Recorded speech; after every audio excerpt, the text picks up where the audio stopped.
દોસ્ત દિલ્હી એવું શું કરે કે દિલ્હી ટ્રોફી ઉપાડી શકે? 4 સિઝન, 4 વખત ફાઇનલમાં અને 4 વખત નિરાશા હાથ લાગી છે દિલ્હીના. 204 રનનો ટાર્ગેટ આપ્યા છતાં દિલ્હી હારી ગઈ. દિલ્હીની ટીમનો કોઈ વાંક નથી, દિલ્હીની ટીમના કિસ્મતનો વાંક છે. દિલ્હી પહેલી સિઝનમાં મુંબઈની સામે હારી જાય છે, બીજી સિઝનમાં આરસીબીની સામે હારી જાય છે, ત્રીજી સિઝનમાં પાછી મુંબઈની સામે હારી જાય છે અને ચોથી વખત પાછી આરસીબીની સામે હારી જાય.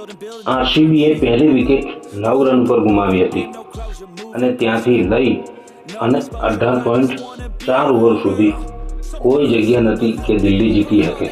19મી ઓવરના ચોથા બોલે સ્મિથ આઉટ થાય છે અને દિલ્હીની એક આશા જાગે છે અને 19મી ઓવરના 5મા દળે રાધા યાદવનો પહેલા દળે કેચ ઉછળે છે અને મુનીના હાથમાંથી છૂટી જાય છે.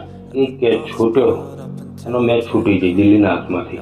એના પછી રાધા યાદવે 2 ચોક્કા મારી અને મેચ ફિનિશ કરી. રાધાએ છેલ્લો ચોક્કો માર્યો ત્યારે એવું લાગતું હતું કે રાધા સ્ટમ્પ આઉટ થઈ જશે, સાઈડ વિકેટ થઈ છે. મને બી એવું લાગતું હતું.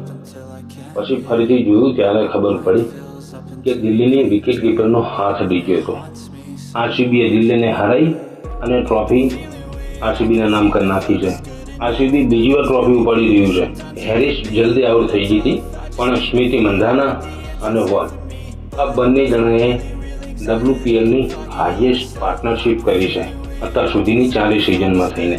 સ્મૃતિ અને વોલની બેટિંગના કારણે આરસીબી ટ્રોફી ઉપાડી શક્યું છે. જો શરૂઆતમાં હેરિસની વિકેટ જઈ એ જ સમયે થોડું આગળ પાછળ સ્મિથ કો તો વોલ આઉટ થઈ હોય તો આરસીબી ના જીતી શકત. ટ્રોફી દિલ્હી ઉપાડો, પણ ટ્રોફી દિલ્હીના નસીબમાં જ નથી. દિલ્હીએ જોરદાર લડત આપી છે. દિલ્હીએ પહેલા બેટિંગ કરતા 203 રન બનાવ્યા હતા, પણ કિસ્મત સાથ આપતા નથી. આરસીબીએ 19.4 દડામાં 204 રન કરી અને જીતી ગઈ. અને ફરી એકવાર દિલ્હીના હાથમાં નિરાશા આવી. મને દિલ્હીમાં ખામી નજર આવી, દિલ્હીના બોલરોમાં ખામી નજર આવી છે મને. જે અત્યાર સુધી સારું પ્રદર્શન કરી રહ્યા હતા બોલરો, એ બોલરો ફાઇનલમાં પેસર લઈ બેઠા અને છેલ્લી ઓવર શ્રીચરણીને આપી. જોકે શ્રીચરણી એ પહેલા 40 રન તો ખાઈ ચૂકી હતી 3 ઓવરમાં, તે છતાં એને ચોથી ઓવર આપી. જીમી આગળ ચારણી સિવાય બીજું કોઈ ઓપ્શન નહોતું. શેફાલી વર્મા હતી, એ રેગ્યુલર બોલર હતા નહીં. હવે કોઈને દોષ દેવાનું આવતું નથી.